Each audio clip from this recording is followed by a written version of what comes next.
welcome back to my YouTube channel. Kembali lagi bersama saya Moida Elizabeth. Oh ya guys, sebelum memulai video ini, tolong jangan lupa subscribe. Ingat ya, subscribe itu gratis dan gratis. Jadi jangan lupa subscribe.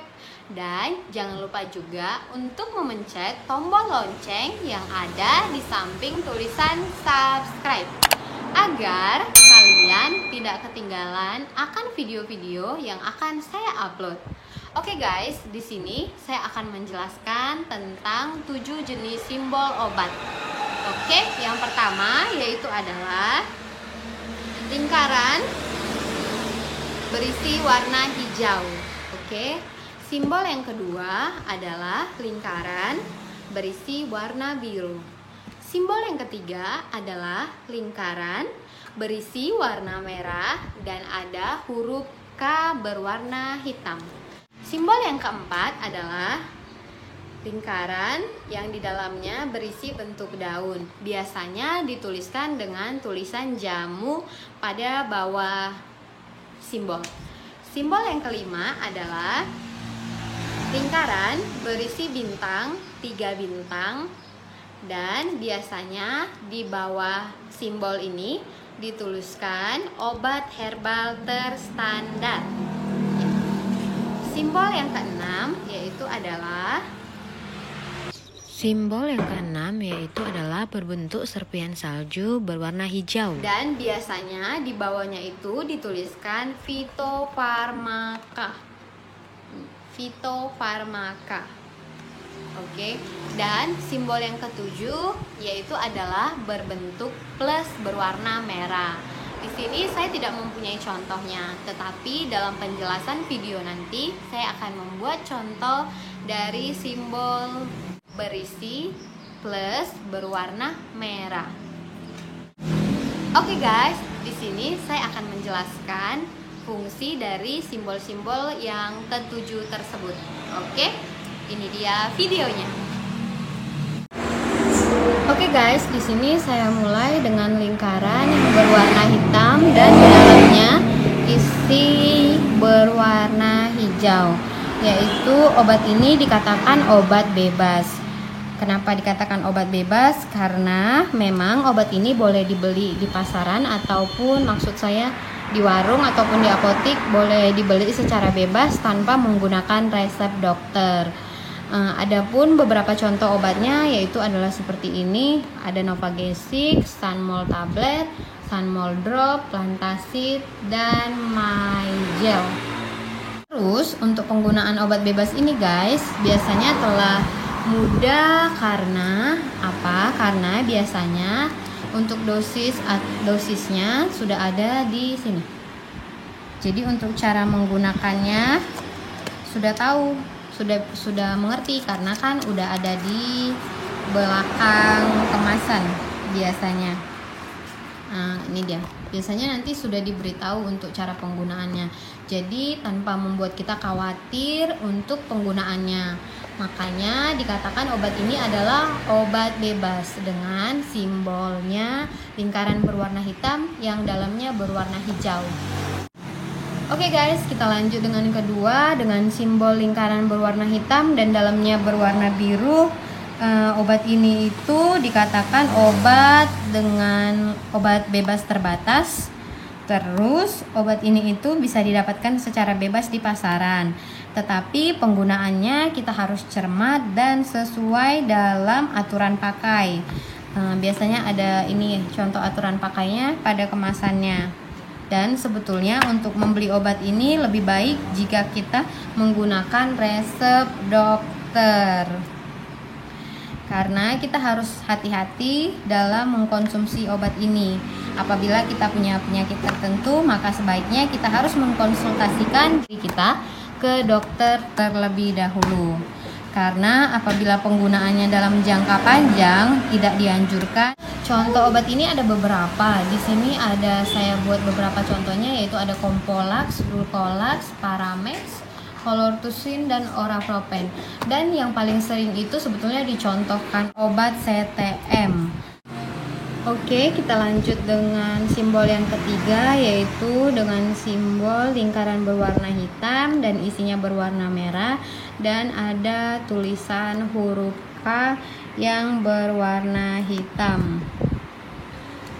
Jadi untuk simbol obat ini, yaitu obat ini itu kita beli harus dengan resep dokter.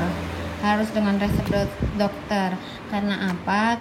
Karena untuk penggunaannya atau untuk mengkonsumsinya harus sesuai dengan resep dokter.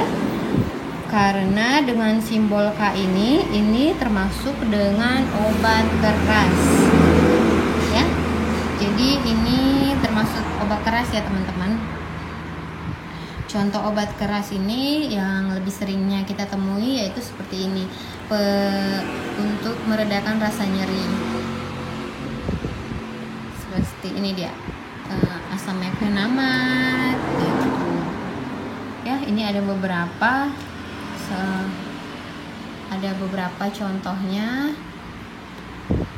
Ada Cepadroxil, Rosidon, Broxolic, Ranitidin, Gentamicin. Kalau yang ini untuk salep ya, teman-teman. Ini juga Bioplacenton untuk salep.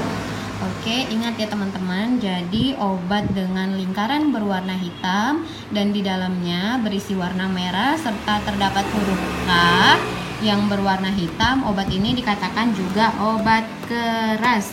Jadi kalau kalian mau membelinya harus sesuai resep dokter. Jangan sembarangan membelinya. Oke? Oke, untuk yang keempat ya, ini adalah simbolnya, simbol daun seperti ini, teman-teman. Nah, seperti ini biasanya di sini tuh udah ada tulisan jamu. Nah, ini dia, jamu.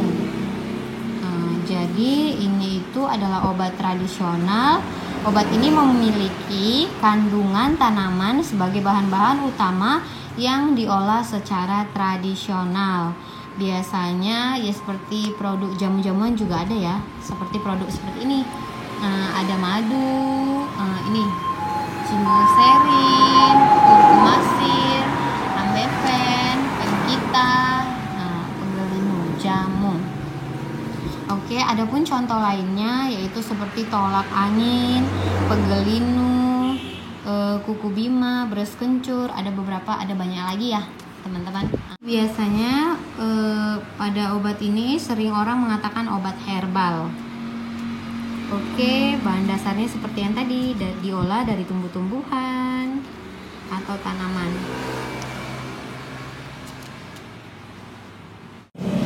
Oke guys, jadi ini dia obat kelima dengan tanda 3 bintang berwarna hijau. Biasanya pada simbol ini di bawahnya itu ditulis seperti ini, obat herbal terstandar, yaitu bahan dasarnya ini adalah tanaman dan mineral serta ada tambahan yang sudah diuji dan diteliti secara klinis. Selain itu, obat OHT ini, obat herbal terstandar ini sudah melalui proses uji yang sangat ketat menggunakan teknologi tinggi sehingga menghasilkan obat yang higienis. Contoh obatnya yang paling sering yaitu ya seperti ini, obat lelap ataupun ada juga obat diapet untuk penyakit diare. Ada masih banyak contoh-contoh lain ya teman-teman. Oke teman-teman, untuk simbol yang keenam yaitu adalah simbolnya seperti ini, hijau jari-jari berbentuk daun. Biasanya di bawahnya itu ada tulisan fitofarmaka. Jadi obat fitofarmaka ini berbahan dasar herbal yang alami, diolah menggunakan teknologi tinggi. Jadi dia itu seperti ini ya. Simbolnya itu lingkarannya berwarna hijau, di dalamnya berwarna kuning. Obat fitofarma telah memenuhi syarat, bahkan telah dapat disertakan dengan obat-obat modern. Ya, salah satu contohnya yaitu adalah Stimuno yang berfungsi untuk memperbaiki sistem kekebalan tubuh atau imun. Nah, seperti ini dia. Oke teman-teman, yang ketujuh yaitu adalah simbol seperti tanda plus dengan lingkaran berwarna merah. Ini harus hati-hati ya, karena ini adalah jenis narkotika. Biasanya bisa didapat di apotik, tetapi harus dengan resep dokter. Simbol ini menandakan di dalam obat ini terdapat zat adiktif yang membuat kita bisa kecanduan jika dosisnya tidak tepat. Efeknya bisa bikin halusinasi, tidak sadar, mati rasa, ataupun bisa menurunkan tingkat kesadaran. Oke, ingat ya teman-teman, kalau obat ini itu harus dibeli dengan resep dokter. Contoh obatnya yang mengandung seperti obat batuk dengan kandungan kodein. Oke guys, terima kasih telah menonton video saya tentang 7 simbol yang terdapat pada obat. Oke, terima kasih telah menontonnya. Jangan lupa like, komen, dan subscribe. Dan jangan lupa juga untuk membagikan video-video saya. Oke guys, terima kasih.